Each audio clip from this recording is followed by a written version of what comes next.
গ্রামের নাম ছিল শালবন। ছোট্ট শান্ত একটা গ্রাম।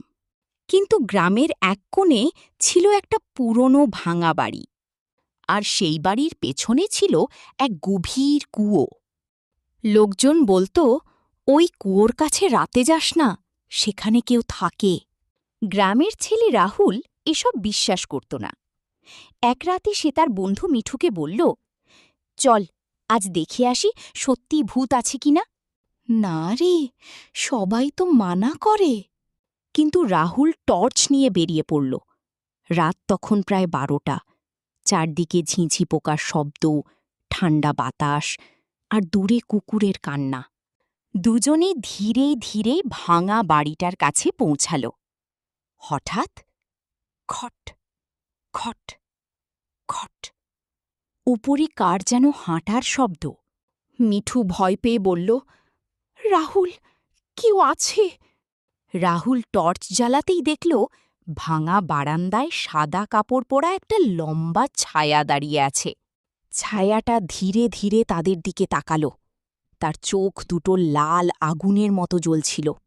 হঠাৎ একটা ভয়ঙ্কর গলা শোনা গেল, কে এসেছে আমার কুয়োর কাছে? মিঠু চিৎকার করে দৌড় দিল। কিন্তু রাহুল দাঁড়িয়ে রইল।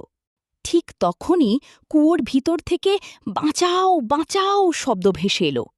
কুয়োর ভিতরে পানির ওপর ভাসছিল একটা মেয়ের মুখ। মুখটা ধীরে ধীরে উপরে উঠতে লাগল। তার লম্বা ভেজা চুল, ফ্যাকাশে চোখ আর মুখ ভরা অদ্ভুত হাসি। হঠাৎ সে কুয়ো থেকে লাফ দিয়ে বেরিয়ে এলো।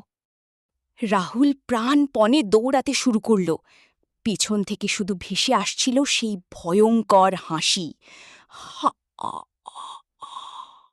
পরের দিন সকালে গ্রামের লোকজন রাহুলকে রাস্তার পাশে অজ্ঞান অবস্থায় পেল। জ্ঞান ফেরার পর সে শুধু একটা কথাই বলেছিল, ওই কুয়োয় কেউ আছে।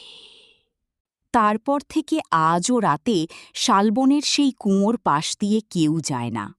পরিচালনায় ধনঞ্জয় মণ্ডল, উপস্থাপনায় হুমায়ুন খান। ভর্তির জন্য মাথুর ইউথ কম্পিউটার ট্রেনিং সেন্টার।